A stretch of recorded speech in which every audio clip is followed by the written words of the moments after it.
Perfect Metal Shelf, and today we have a very special guest because it's a band, Alumra. Welcome to Metal Shelf. Thanks. Nice to be here.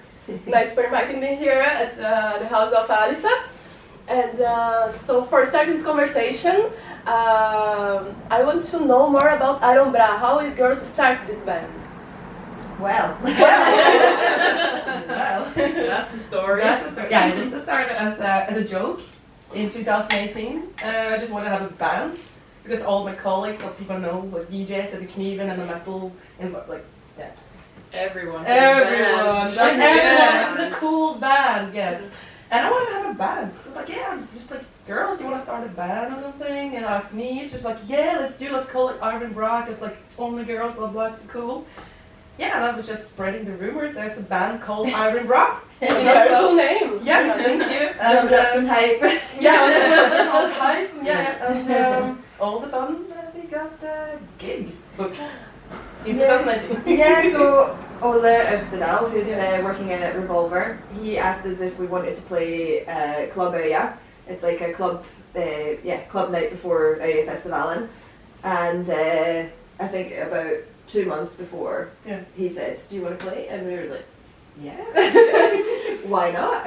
So I was the only one who was a musician before the band. At least I had never played drums before, and our previous bassist Anna had never played bass. So we decided to make a band. Why not? Yeah, why not? So we had about a month at the end when everything was fixed and in the schedule, and then we had about a month. We practiced pretty much every day. Mm-hmm. We wrote 3 songs. 3 songs? 3 songs, original songs, and we made some covers, and then we played Club Øya, and it went actually really, really good. It went really well. I'm not a drummer. I'm trying to tell Elisa like how to do drums. I don't play drums, but yeah, it worked. It was so fun. It was so much fun, and then we were like, oh, we can't stop now, so we just kept going. Nice. And so now it's Alisa on the drummers, you Niv on the vocals and guitar, And guitar, yeah. and Camila on the bass, right? Yeah. I also sing a little bit. Yes. Yes. On some songs. Yeah. And how you define the style of the band? Like, Oh. The overarching word is doom, I think. Yeah.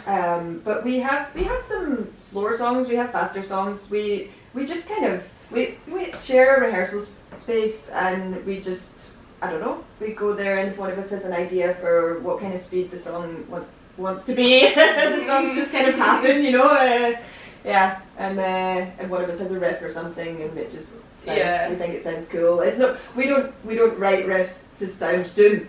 We just write riffs that we like, and then make songs around those. Yeah. We have that one song that we just call like our espresso shot injection. Yeah. It's like a mid song that goes super quick, and it'll be over before you know it even. It's really short. Yeah. It's not very doom-like, but it's really cool. I kind of got inspired after everybody watched the black metal documentary. And I was like, oh, let's play black metal riffs. Or like in a doomy way. Yeah, and then we wrote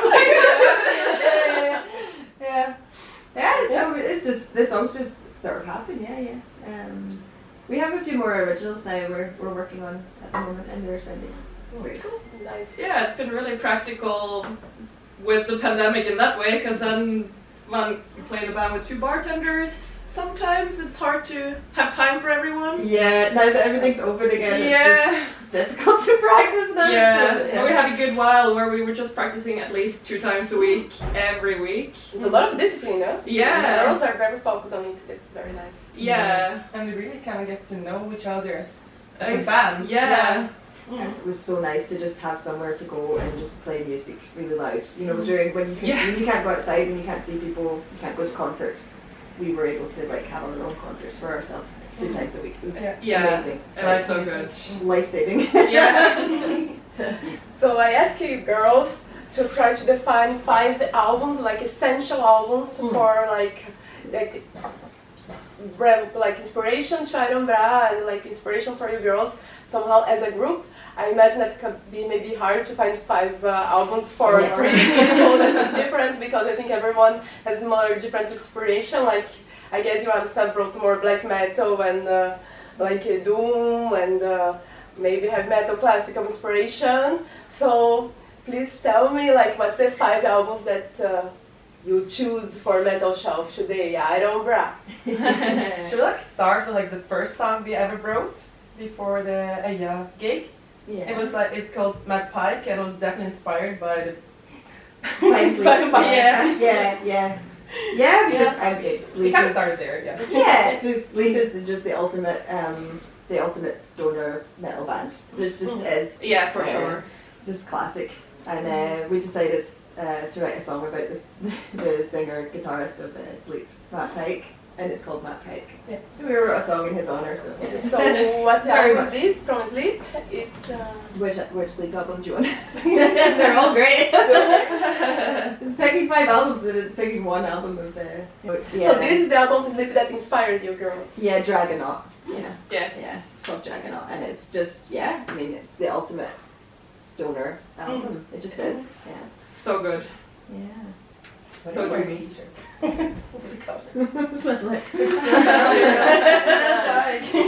Journal.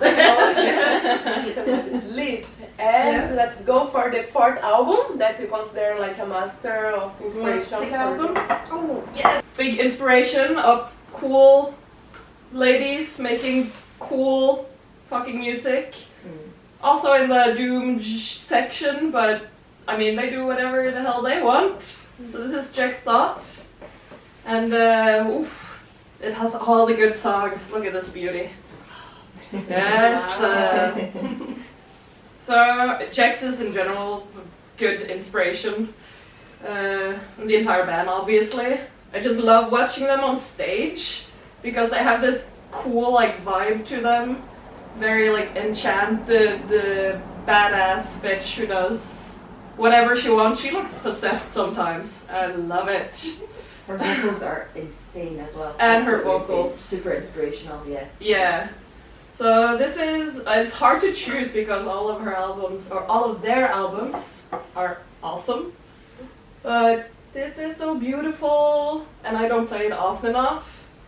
But it starts with, what is it, Nothing Left to Die, the song. And it's just like, I love the feel to it. So cool. So Jack's Thought. Jack's Thoughts. Yes. Yes. Nice, nice, nice. And what you have here for 3rd place, or 3rd album that not 3rd place, but the 3rd album that is. I would love to throw Blue Cheer into the mix, if that's okay with you guys. So Blue Cheer is the album is called Vincibus Eruptum. Unfortunately, I don't have it on vinyl, but it came out in 1968, and Blue Cheer were this just really for me the first heavy metal band. So just OG, like just the loudest band at that time probably, apart from maybe Creed. I don't know. But they couldn't actually record inside anywhere. It was too loud, so they had to actually record it on this like pier on a dock. And it's just insanely heavy album. It's so cool. And it's I kind of bring, I guess, a little bit of like a California sun bleach skateboarding kind of vibe to Alumra. Sometimes I'm kind of holding a candle for that corner of metal in a lot of ways, and Blue Cheer is very much that. It's very much the original kind of like American fuzzy metal, which I love. Gnarly. Yeah. So Blue Cheer from the USA. Yes. And for the 2nd place, what you have here, Alumra? Yeah, I got like 2 of my favorites. Norwegian Gold. Yeah, Norwegian Gold.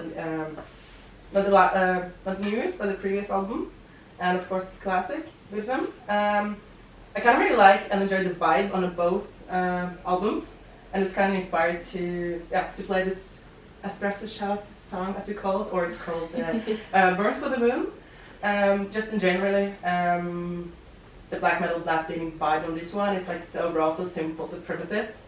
And just to have like a little break from that part, I didn't say I stole it, but kind of got inspired to do a little, kind of break in a song with a hitting us on the cymbals, and I think it just brought more like energy to the song, and kind of starting, like how like the drums can be like really simple, and it's more like it's a fundament or like a pulse in a song, because they're really enjoying listening to the girls' riffs, what they wrote. So like, hey, I'm just gonna be there playing drums, and I'm just gonna enjoy what you're playing. It's a really kind of primal style of drumming. Yeah. It's really, really just impactful. Like you don't need to do a lot to make it really, really impactful. It's really cool. I love your drumming on that. Thank you. It's great. Yeah. So it's kind of Dark Throne, Old Star, and Burzum. We snuck a little extra. Yeah. A little extra. Guy 1.5 album. But I think that the second place is very, very heavy. It's very dark, and it's very worth to mention in Norway, of course, and around extreme music always. Definitely. And so after this second place, what do you have for the first place? I got like We don't know.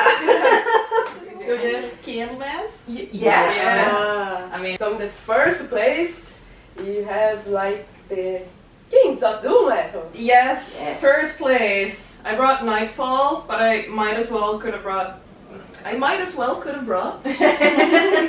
Epicus Domicus. They're like my two favorite Candlemass albums. I mean, this Swedish ultimate doom experience is it's a good inspiration. So if you have this in your backhand when you play doom, how can you go wrong, right? Sure thing. Yes. I just love this.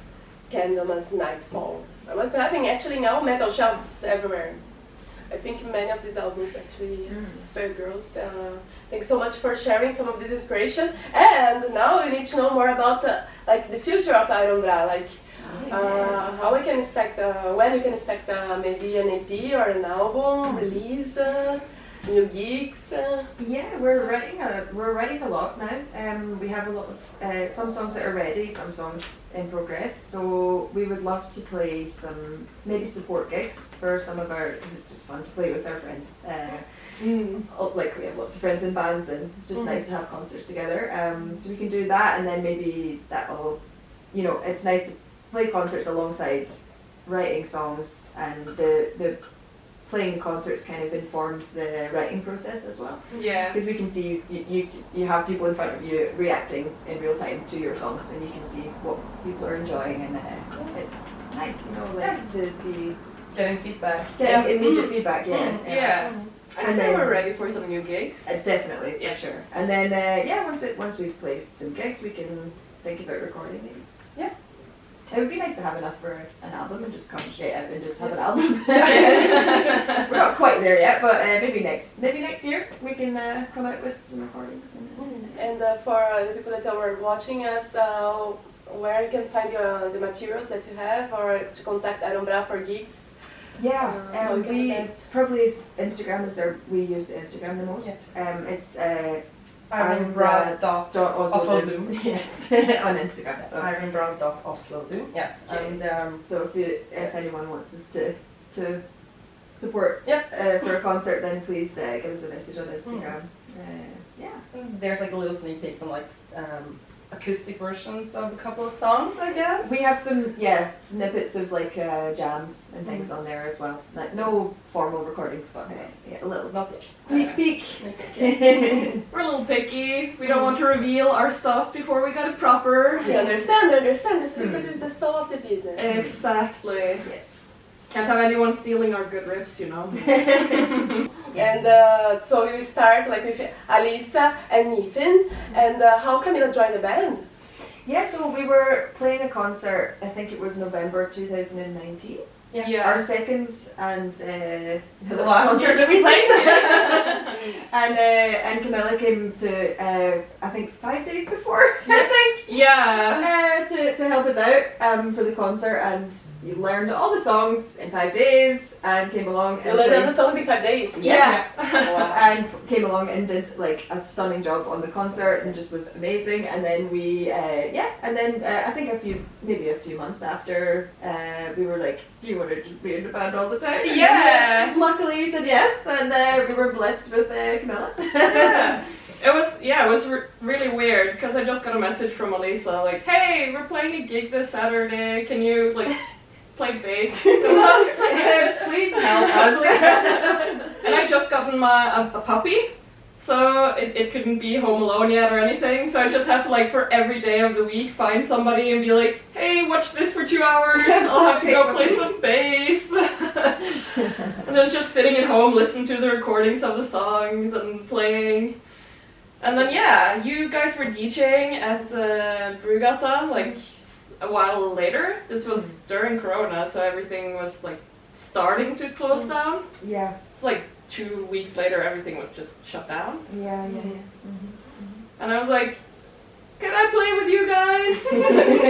Please? Yeah. And they just adopted me into their band. Yeah. Cool. And okay, it's a cliche question, but I need to ask, you feel any like difference because you're a girls band? Or no, like this is not relevant in the scene anymore? Well, we're some of our lyrics sort of talk about women's issues, I guess. Yeah. fighting the patriarchy and all that good stuff. So it does get into the songs a little bit. It's not like overtly what all the songs are about or anything, but like we have like Camilla's writing a song about Ada Lovelace, the mother of computer science. The mother of computer science. Yeah. Just because we think she's a really cool historical figure. Yeah. Really amazing. And, She basically wrote the first code. It was just forgotten for 100 years because nobody would like fund her to build the machine. And then Alan Turing would like pick her up again and say like, yeah, she actually did this before I did, but still no credit for a very long time. Yeah. So we just thought it would be cool to Camilla's writing this really cool lyrics about Ada Lovelace and just to put a spotlight on her a little bit. And then we have the tough tits. Yeah, tough titties. Yeah, tough titties. We have a song called Tough Titties, which is It's for Alumra. Yeah, exactly. Yeah. And I suppose it's about just this corners of society where I don't even know. I can't even think of a good example, but like it's a vibe. It's just a general vibe of forgetting women. Sometimes. Yeah. Or we have like got these different needs, you know, because of Yeah. how our bodies build differently compared to the physical. And different mental needs as well. Yeah. A lot of times things get invented for the male body and the male mind, and then they just go, okay, now we're done. And they don't think about how it could be like seatbelts in cars. Yeah. They're not really built for actually women's bodies. So that song's Tough Days is about that. But for the band, I feel like we've been lucky so far at least that it hasn't been about us being women in metal. We already have like a lot of friends and good connections, so I don't feel like yet we've had that issue or met any differences. I actually had more. I played bass for a band before in Scotland, and I was the only girl in the band. It was 4 guys and me, and I actually experienced more being in a band with guys. Experienced more of that. Like we would show up for concerts, and then people would be like, "Oh, whose girlfriend are you? Are you like the groupie?" And I was like, "No, I'm the bassist. I'm gonna play bass in the band." Yeah, that says a lot. Also, when you're a metal fan, like many times you're there, you like the extreme band, and you think like, oh no, maybe it's the guy in the black shirt. Yeah. And sometimes you're more fan with the band than the guy in the black shirt. Yeah, exactly. You sort of feel like you have to prove yourself somehow, or people expect you to prove yourself. Like, oh, but like name all their albums, or like name The dog of the grandmother of the singer. Who the fuck knows that? Like nobody asks guys that. Anyway, yeah. Let's not get into a big rant right now. Like opening the Yeah. 2 hours later. Yeah. And I've also noticed, like, sometimes when we go for beer after and bring our instruments, you get comments like, oh, you play bass? I love women who play bass. Wow. So, like, what the fuck does that even mean? Has anyone ever, I love guys who play bass. It's like, no. It's like, what does that mean? Yeah. Four guys that play bass. You don't hate that. weird. super weird. Yeah. Or sometimes, like, they're surprised that I play in a band, and then since I say I play bass, they're like, oh, okay, of course. And they don't realize this is like, we're all women in the band. Yeah, yeah. So it's just like, yeah, women can play bass apparently. Yeah.